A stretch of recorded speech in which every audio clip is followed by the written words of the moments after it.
everyone. Welcome to the Zone to Speak podcast. I'm your host, Juliana. Hey everyone. Before we dive in, a quick shout out to the amazing brands that I use and love. And the best part is when you shop with them, you are directly supporting this podcast so I can keep going. Here's the lineup. Cyc Plus, smart pumps for the perfect tire pressure. Down the road, cycling apparel that looks good and performs. New Zest, clean, plant-based protein and nutrition. Oleos, wellness shots with adaptogens and neurotropics for energy, focus, and recovery. Code Age, high-quality supplements like multivitamins, creatine, and collagen. Loop earplugs for travel, sleep, recovery, and noise control. Clearly Not Coffee, a smooth, caffeine-free energy alternative. Heal, quick, plant-based meals for busy or bikepacking days. Shocks, open-ear headphones that keep you safe while training. Frey skincare designed for active people and sweaty rides. All the links, discounts, and codes are in the episode description, so check them out, grab some great deals, and know you're helping keep Zone to Speak rolling. Now, let's get into the episode.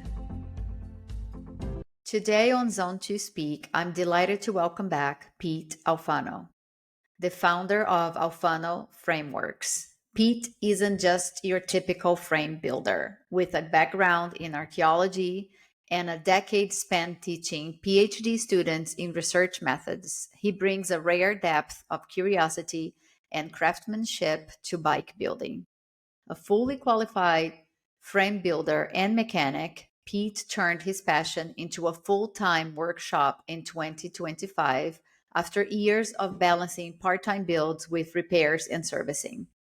His bespoke frames, steel frames, like the Aventura, built for gravel adventures with mounts for fenders, dynamo routing, and hiking pole holders, are designed to stretch the utility of your bike and empower real-world exploration.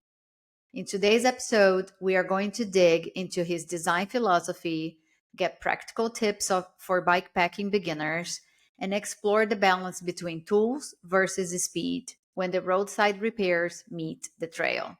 Let's start crafting the conversation. Pete, welcome to Zone 2. Thank you very much. Delighted to be back. So happy you're back. It was so great to meet you at Via Race. I learned so much about you. I don't want to say just a mechanic because being a mechanic, it's a very important job, very important to our community of cycling, but you also a frame builder. Yeah, I have quite, I suppose, a non-typical, atypical background to come at kind of bike mechanicking and building frames. So yeah, like you said in the intro, I trained as an archaeologist, and then I worked in universities for over a decade teaching research methods and stuff to PhD students. And I've always been very creative, and the frame building is really my and the mechanicking as well as an outlet to problem solving and getting to be creative in that problem solving. Yeah, that's really cool. It's a combination you don't see often, archaeologist, athlete / mechanic, and then doing your own frames.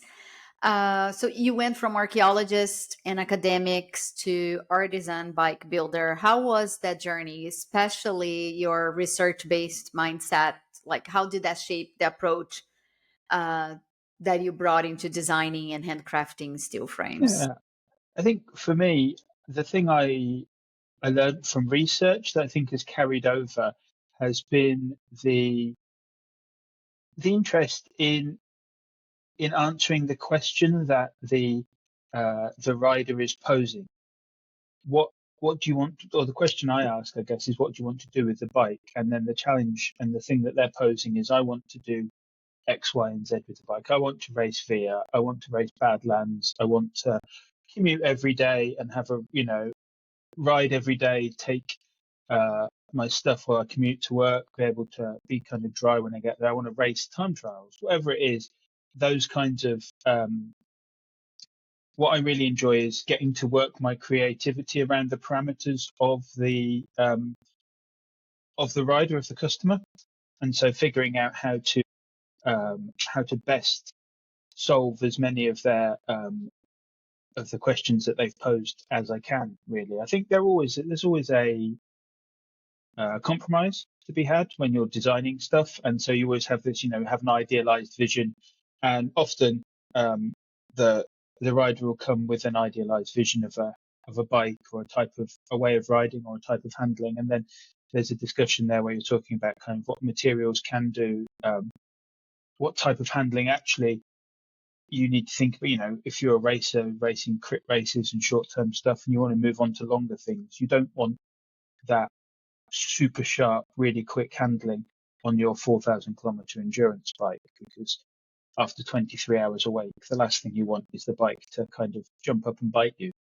Yeah. Yeah, I guess it's a cross between design and functionality. And of course, I'm speaking for myself, like I want a certain design, but I'm clueless. So maybe you would need to educate your customer, the writer, on like, okay, this design for what you want might not work everything, and you might need to compromise on a few things. That's what you're Yeah, trying to say. exactly. Yeah. And I think that is a good frame builder is as much about providing, a high quality uh, product at the end of it as it is about being able to have a conversation with your customer and to manage those expectations and to be able to say to people, you can have these things, and we need to think about how we can get as close to as possible to achieving these other things. You you need to be honest and kind of realistic with the customer about what is and isn't possible. Certainly within budgets and things like that as well. You always get onto the sticky issue of when people sometimes say, I want to build a bike for my retirement present. I've had this conversation a few times.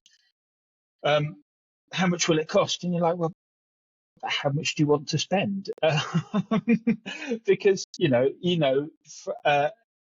in bike parts, wheels, tires, all sorts of stuff, you can spend almost Yeah, as much as you want. You that's pick a true. number, you can find a thing that costs that much. Yeah. So it's about I think for me, trying to give the rider value for money as well as, the best bang for their buck, and the most enjoyable riding experience.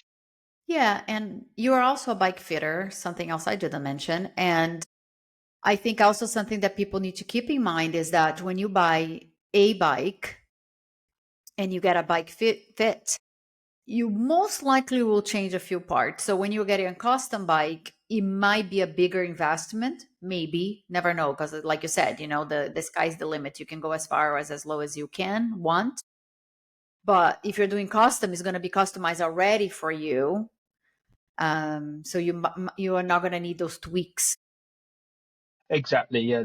I think for me, one of the kind of the key discussion is at the beginning around what kind of bikes have you ridden in the past, or models of those brands? What kind of riding have you done in the past? What kind of riding are you planning to do?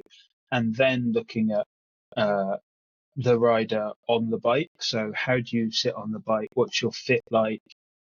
Are there any key parts that you really want to include? Some people are really have a vision in their head, or have to have a 100 millimeter stem because I just like the way that looks. So that's the thing I have to have, or I want a laid back seat post. And I've designed stuff around, specific stems or seat posts or specific types of bars. And the thing is, you get them in the workshop, you sit on the jig, and we can have those bars and kind of hoods set up, and you can get a feel for what the position on the bike will be like before you design it. And I think the joy for me is giving them that kind of window into what it's going to be like, and then delivering the thing that should hopefully, will definitely meet all of their expectations. Yeah. And tell me a little bit about the Aventura blueprint. I know that frame, per what I was looking online, looks very Mm. impressive. I don't know if it was also the archaeologist in you, explorer in you, because it's really Yeah, interesting that you can have like the hiking poles attachment and all that. So it's like full on adventure mode. Yeah. Can you walk me through the thinking behind those design choices? Yeah. So that bike was really, I wanted to be able to go off grid and to adventure um, without having to be reliant on finding a power bank or finding a plug to charge the batteries for my derailleur, or the dynamo with the routing gives you enough power to be able to charge a battery pack that could then charge runs the lights in the daytime, can then be used to charge your phone and your GPS in the evening. And having that was one of the key things I wanted to be able to do, and also to be able to carry as few spares as possible. So I was completely self-reliant when I was out and about on it. So mechanical gears and cable actuated disc brakes means that, if anything breaks, one or two cables to replace is, even for not a bike mechanic, replacing a cable is a relatively easy thing to learn how to do. And then the pole attachment came about because I'm very tall, 196 centimeters, and so I I have a very big frame. So I had this huge kind of space within the frame that I wanted to make a bit more practical. And so I had a really good frame bag, and then I was trying to figure out how to divide up the space and use the frame bag and store the tent and the poles and things for the tent. And also thinking about hiker bike, if you go somewhere and you've got to hoik the bike up onto your shoulders, or carry it up or down a descent or an ascent, you've got those options there to be able to use the poles for kind of stability and balance as well. So it was really I guess as close to my disappear off around the world bike as possible, really. It's really cool. It's really Thank cool. you. Yeah, it's like I never seen something like that. So yeah, Yeah, it awesome. gets a lot of attention. It's yeah. Let's talk about beginner fixes and pre-ride prep. So for someone new to bikepacking, what are the essential fixes or skills you think everyone should practice before heading out on their first trip? Are there simple repairs riders can or should be confident doing themselves? I think that the key one is punctures. I Yes. know loads of people who very early, and the same for me, very early on in my cycling career, had rides ruined by punctures that I couldn't fix because I couldn't get the tyre off, or I pinched an inner tube because I'd not practiced changing those tyres on those wheels. And it's a thing that's easy to replicate. It's quite a tiresome thing to let your tyres down, take the tyres off the wheel, put tyres back on the wheel, reinflate the inner tube. But it's a thing that is worth doing and worth practicing, because doing it in the rain at the side of the road is not the first time you want to be doing to be doing those Nope. things. Nope. Decent quality set of tire levers goes a long way. The Park Tool tire levers, and also the Decathlon tire levers as well, actually, are probably my two favourites. I like the Decathlon ones because they're yellow and they're easy to find in your bag of tools. Um, but they are, yeah, a good set of tire levers makes a big difference, to be able to get the tire on and off. And then knowing how your gears work. So we did a little kind of webinar for VIA, for the newer riders and for people who had any questions about mechanics and things to think about before they came to race VIA. And I think that being familiar with how your bike works is a key kind of thing. Know what happens if I undo this bolt? What happens if I tighten up this bolt? What if my seat post is slipping? What do I need to do? We need to, this is the bolt you need to tighten to do that. If my saddle's moved, which bolt is it? Do I have the right Allen key to be able to tighten that? And similarly with, like, if your bars are slipping or your stem uh, gets knocked out of alignment with your front wheel, being able to loosen and retighten those bolts. Not necessarily, you don't have to tighten them to the exact torque. You just have to be able to tighten them enough that they're not moving. Take it to a bike mechanic and they can check the torque on those things. But being able to do those things is a key component to be able to relax during your ride. I think if you're fairly confident knowing how your bike works, then you don't necessarily have to repair those things, but you makes the conversation with the bike mechanic when you get to the bike shop a lot easier and a lot less stressful as well. And also, you can phone a friend and say, look, I know you know how to fix this thing. My brakes have, what can I do to get me to the next town safely? Or what should I do? My derailleur stopped working. Like, do you know how I get it into a gear that is rideable, kind of thing? Yeah, good points. And on the fixing a puncture, of course, there are differences between tubeless and tube. What are your Hmm. thoughts there? I run tubeless on almost everything at the moment, apart from my time trial bike and my road bike. Um, all my other bikes run tubeless. All my Anything other over, bikes. yeah, or I Sorry, should couldn't say, resist. all my other sets of wheels, because they're not all attached to bikes at the moment. I have a Okay. collection of bikes that are rideable. I could get out and ride immediately, and there's a collection of other bikes that are uh, require bits from some of the other bikes to make a whole bike. But yeah, there's a collection of wheels around that some have bikes, some don't. That all, I think everything now over a 32 millimeter width tire is tube. I'm running tubeless. Um, it sets up really easily. Most of the tubeless systems now are extremely good. Certainly, if you're running a bigger volume like a gravel tire in a 40 or a 50 mil tire or a mountain bike tire, I'd have no hesitation running them. In fact, I would be averse to running them with an inner tube unless it was in an emergency and I couldn't get the tubeless to seal. I should say, yeah, that if you are running tubeless, do take an inner tube with you or two, because in the unlikely event that you get a puncture that doesn't seal, being able to put the inner tube in is the fail safe to be able to get you home. Yeah, I have everything tubeless, and I feel much more comfortable because usually for me it's much easier to get a plug in and keep Mm. going than having to take the levers out, take the tire out to find if there's a hole, and then doing the whole procedure. For me, it's much tougher. It's hard. I don't have much upper body strength. And on the tubeless, it's really less resort to use a tube. Yeah, I think exactly that's how I would approach it. I think the thing is the plugs are always quite nerve-wracking, I think, aren't they? Because you're not going to deliberately puncture your tire to use a plug. So normally the first time you have to use your tubeless plug is when you're by the side of the road with a puncture that won't seal.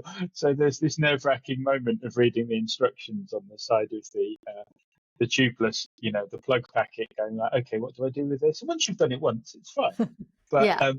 the first time is always very nerve-wracking because you're not going to deliberately put a big hole in your nice new tire just to make sure that you know how to seal a hole. Yeah.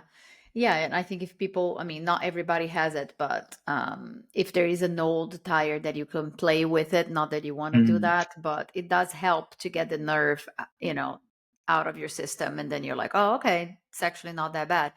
And also, when I Absolutely. did that, I realized also that I liked a certain tool more than another to Hmm. do the plugging. Yep. Yeah, everyone has, and that's the other thing is you'll have a favorite once you've done it once or twice and tried a couple of different ones. You'll have a favorite brand in the same way that you can end up with a favorite. Everyone has a favorite brand of pump or tire levers, inner tubes. Yeah. There's always you'll have your go-to kit that you ideally have and make sure that you carry with you. Yeah. How about tools versus speed? Like if you're out on a remote trail, how do you decide what to fix right there versus what to pack up and take to a shop later, if you can, obviously, because sometimes I guess you just need to call a taxi, but Yeah, or a sometimes friend. there's a long walk involved. Uh, I think that for it partly depends on what your ambitions for the ride are. I think, like with the Aventura, I was fairly the toolkit with that was fairly extensive, because I wanted to be able to repair stuff myself. One of the reasons I picked the mechanical disc brakes was that they run on traditional brake cables, so carrying 2 spare brake cables is a very small pack versus carrying a whole bleed kit to bleed a hydraulic brake system, and some spare hose in the right length and some olives and barbs and all of the other stuff. You might as well take the whole shop with you. Get like a cargo bike then. Exactly, and that is the I think that's the kind of the challenge is that you can end up being, for me, like I could fix everything potentially at the side of the road, but I'm not going to carry an entire workshop's worth of tools with me. So I normally go with a tubeless repair kit, one inner tube, tire levers, pump, set of Allen keys, and some chain lube of whatever chain lube I'm using, and that's Check, kind of check, it. check. I have all that on my kit. Okay, Good, I'm that's good what to I like to go. hear. Now, if Yeah, I can do it, it's another question, but yeah. But I think that kind of covers you for pretty much everything. I mean, if you want to carry a spare quick link, you can, but you'll need a chain breaker of some description, which quite a lot of tools do come with now. yeah, But chains are pretty reliable. Like you're going some to break a chain. It's pretty unlikely to break a chain. I have done it. It's possible, but I think I've only broken one in the last sort of 10 years of fairly heavy cycling.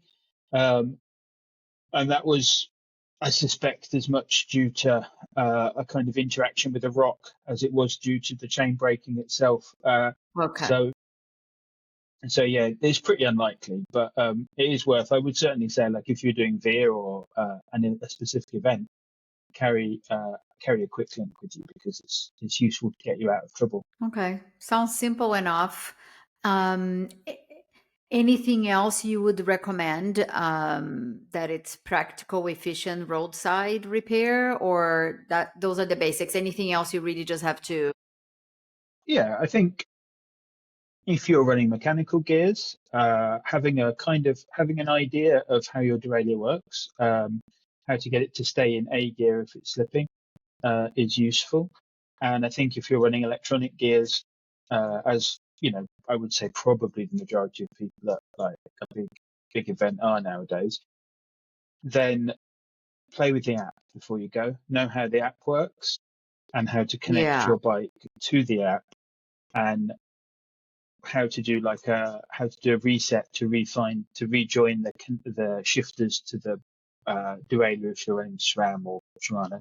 How yeah, to do all the linking up of stuff. Just it's very unlikely, but the last thing you want is to be stuck because you've had like the shifters, the derailleurs have crashed, or there's been some hardware failure. You have to do a hard reset, and you don't know how. Um, and the app is pretty good about talking you through stuff most of the time. But have a play with it before you go would always be um, my advice. yeah, makes sense.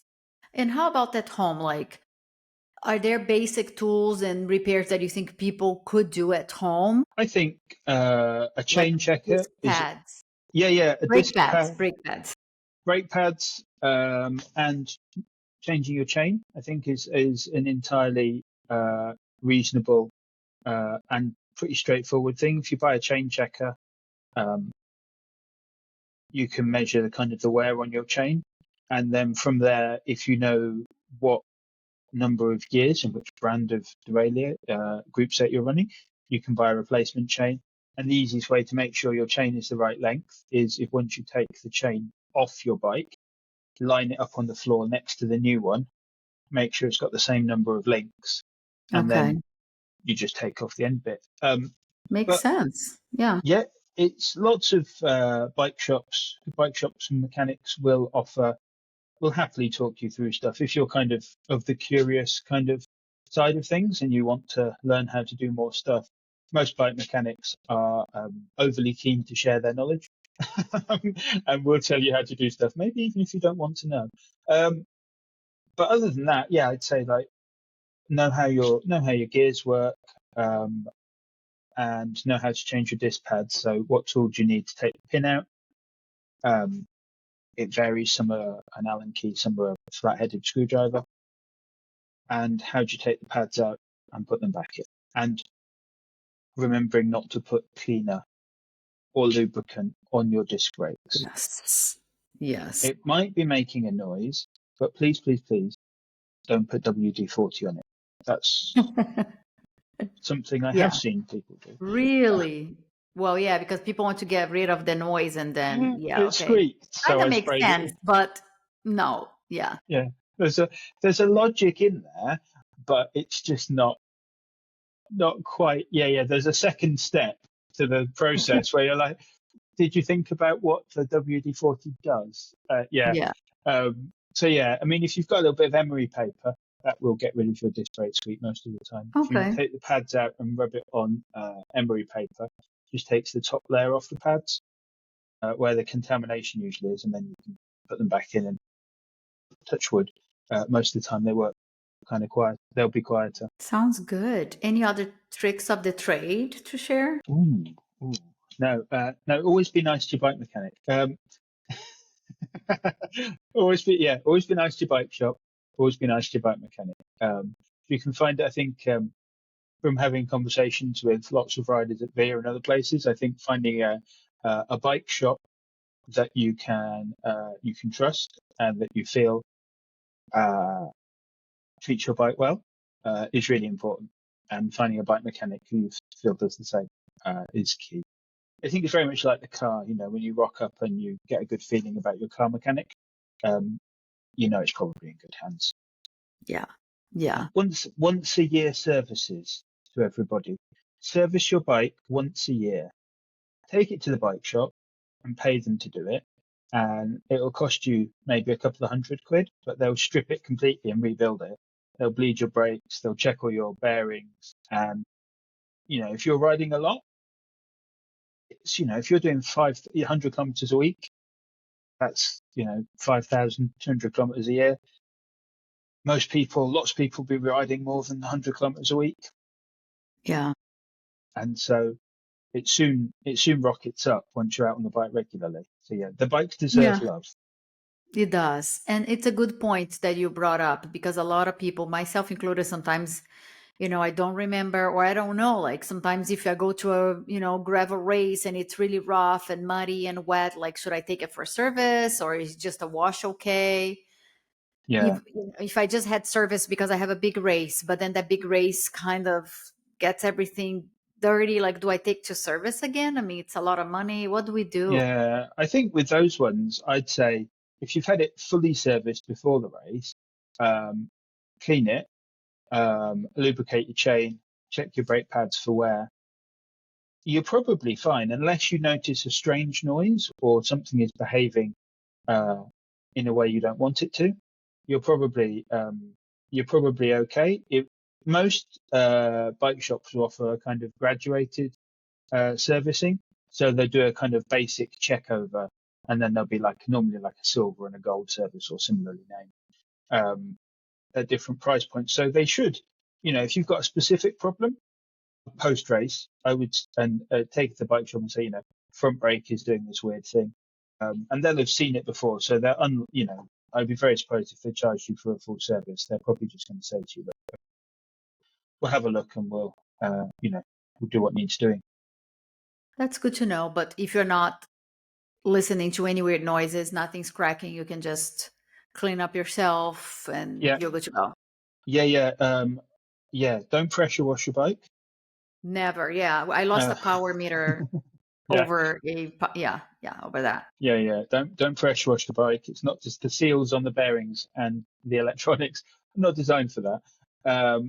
So yeah, clean it, soap and water or bike cleaner and water and a sponge, and oil or lubricate the chain depending on what your chosen type of lubricant is, wax or wet lube, and try and keep your disc rotors clean.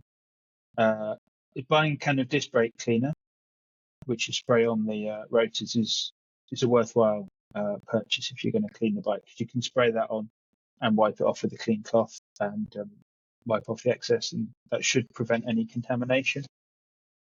Now, for people that can't wash their bikes at home and do depend on those gas stations for Mm. the pressure washer, what do? Can you just spray like the fork in the back of the frame or? Yeah, I would spray it from distance.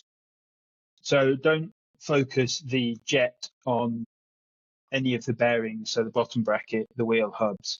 If you want to spray the tires and kind of the top half of the frame, you kind of be all right. But just avoid places where, like the headset, the wheel bearings, the bottom bracket, the rear derailleur or front derailleur if you've got it. Avoid those things, and you should be able to get the rest of the dirt kind of off. But yeah, don't sort of don't chase the dirt away like you would if you were cleaning the car or the patio. Very good Otherwise, point. yeah. Yeah, I've been Otherwise, yeah. victim of the power wash. Yeah, you just push. It just pushes all of the grease and lubricant out of the bearings, or will get between the waterproof seals and get into the electronics. And so what you're doing is you're just pushing all of the dirt and all of the good sort of lubricant out of the bearings, and they'll just rust. Yeah. Wow. Okay, that explains a lot. Okay. You're too far away for me to see your bike, so it's fine. I'll never know. Never know. Yeah. You mentioned that where you live, it's like a gentle terrain and there Mhm. are hidden breakaways, quiet roads to be discovered. What are some of your favorite local routes or riding experience that you enjoy and that maybe have inspired the designs on Alfano frames? So there's a huge time trial scene in the UK. Um, that's our kind of bread and butter of racing, I guess, for most keen road cyclists is time trials. Closed road racing is few and far between here. So turning up on a Sunday morning or in the evening, now most clubs will run a local kind of Thursday night or Wednesday night 10-mile time trial, and you just rock up and race. Turn up, flog yourself for 10 miles and get back off the bike again, and you get a time. And you turn up and race on a Sunday, and they charge you £5. You get a race number, you give your race number back at the end, and you get a cup of tea and a bit of cake, and off you go. Nice. It's great.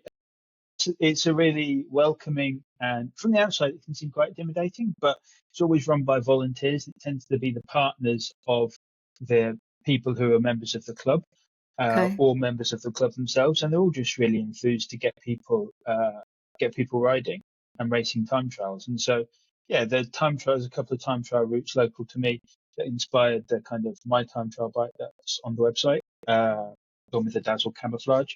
And then, yeah, around here is very much shorter sections of kind of bridleway or gravel interspersed with kind of country lanes. So you have to do lots of hunting for longer sections of gravel.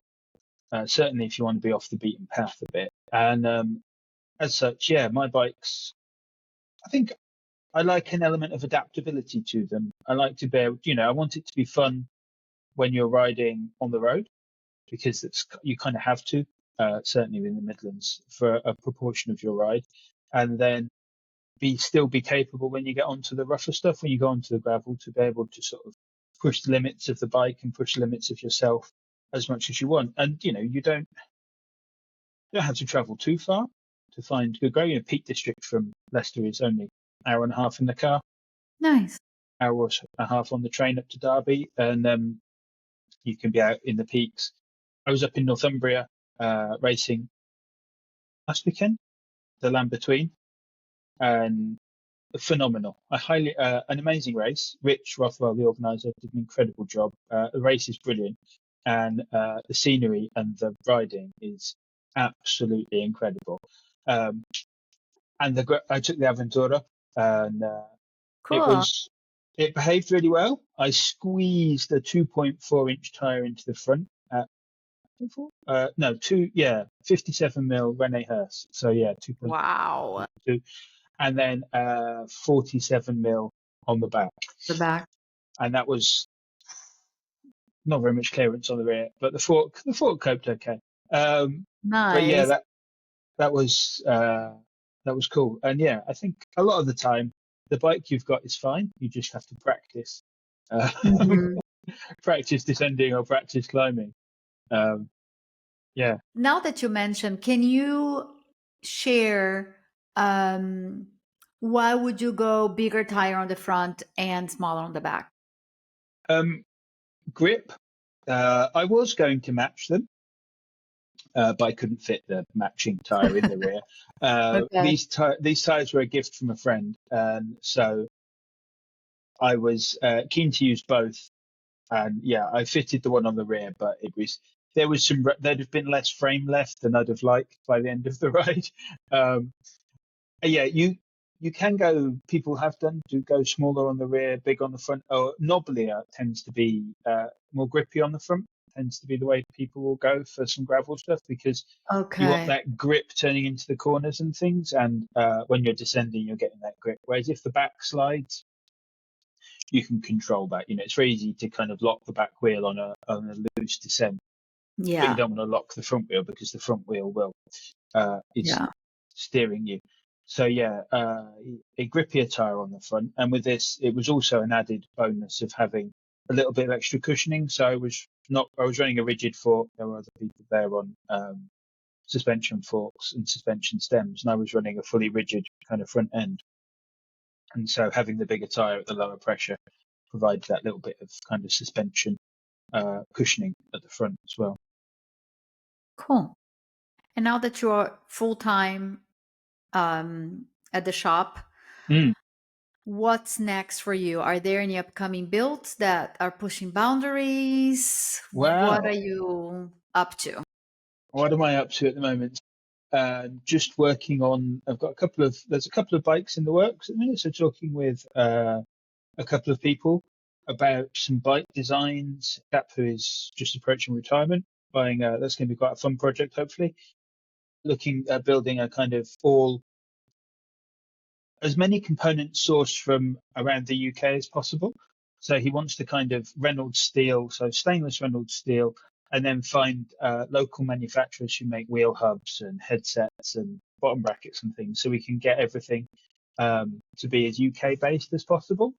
And he wants to run a Campagnolo group set, but everything else will be made in the UK. So he's got Cool. a collection of bikes and runs Campag on two or three of them. Big Campag fan, and so that will be that should That's a be a fun fun. project. Yeah. Yeah, and it's nice because Reynolds is an hour from here, from where I'm Okay. based, over in Birmingham. So it's an hour on the train over to Birmingham. And so in theory, I could go and pick up the tubing, which I think is really nice. Go to the factory Yeah. and collect the tubing. And then there are some other builders I'm friends with and kind of people who make components and things, so hubs and bearings and things that we can go and collect all those things from as well. So it should be a fun project. And then I'm working on a project looking at trying to build a travel bike, something that folds in a manner, uh, not dissimilar to a very famous brand beginning with B, who we won't name. Um, uh, but so, person in question was using one of those, small wheeled folding bike, and wants a big wheeled folding bike or a big wheeled bike that breaks down easily to allow you to take it on the train within the kind of size restrictions and Cool. requirements of the various train companies. Because I know in Spain it can be a problem. Certainly in the UK, it's a huge problem if you rock up without a bike reservation. You can be Yeah. waiting for ages to get on a train. Um, Wow. Okay. and Yeah. then Here you need a bike reservation on the fast train, but the regional train, you don't even need to pack your bike. no, so here most trains you don't need a reservation for all of them, but if you don't have a reservation and there's already like two bikes on the train, they won't let you. Most Wow. trains won't take more than two bikes, which is That's insane. not really the ideal, yeah.